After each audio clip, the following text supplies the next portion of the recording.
হরিপুর শাখা এখনও পুরাতন মসজিদের হয়ে পড়ে আছে। আমাদের ক্ষয়সুদ এলাকার চর বলরামপুর, সেই সাথে আরও 2-3টি শাখায় মসজিদ এরকম হয়ে আছে। দক্ষিণ চরে 2টা শাখা এরকম হয়ে আছে। এরকম পাবনার এখনও এই 110টি শাখার মধ্যে নাহলে 10-12টি শাখা, ঘুরঘুরার ইসলামপুর শাখা অনেক 70 বছর আগেকার পুরাতন একটি মসজিদ। তারা সাহস পায় না। আমরা যে ফান্ড দেই সংস্থা থেকে, তার সাথে আরও অন্তত 7-8 লাখ 10 লাখ টাকা লাগে। এইটা জোগাড় করতে পারবে কিনা এই ভয়ে অনেক শাখা মসজিদ পারে না। ইনশাল্লাহ আল্লাহর ঘর, আল্লাহ সাহায্য করেন, আল্লাহ সহযোগিতা করেন।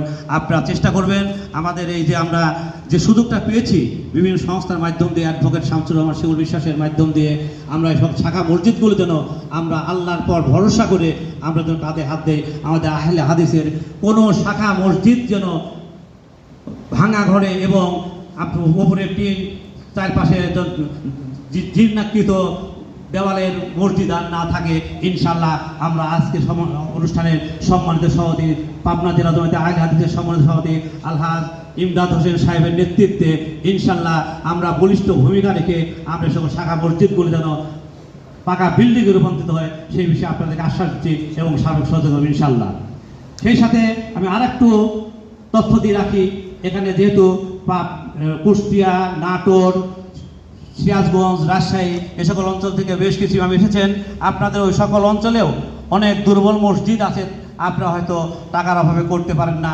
ইনশাল্লাহ আপনার ইঞ্জিনিয়ার রসুদ্দিন ভাই আছে, আমি আছি, যোগাযোগ করবেন।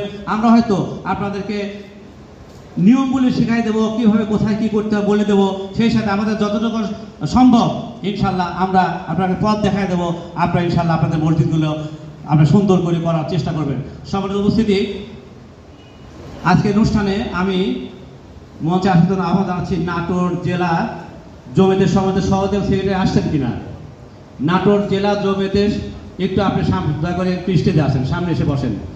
সেই সাথে কুষ্টিয়া জেলা জমিয়তের সম্মানিত সভাপতি এবং সেক্রেটারি এবং সহসভাপতি মৌলানা মিজুর রহমান, আপনি একটু স্টেজে আপনারা একটু চেয়ারে এসে সামনে একটু বসেন। যেহেতু আপনারা জমিয়তের কর্ণধর জেলা ওয়াইজ, আমরা চাই আপনাদেরকে একটু জেলার পক্ষ থেকে সম্মানিত করতে।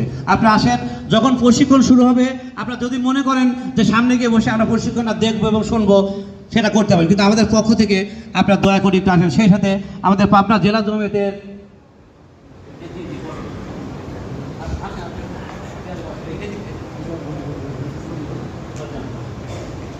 আমার পাবনা জেলা জমিয়তের কার্যনির্বাহী কমিটির সম্মানিত সদস্য যারা আছেন দয়া করে আপনারা সামনে আসবেন। মিজানুর রহমান সাহেব সামনে বসেন। মিজানুর রহমান সাহেব কুমারখালী কেন্দ্রীয় মসজিদের উনি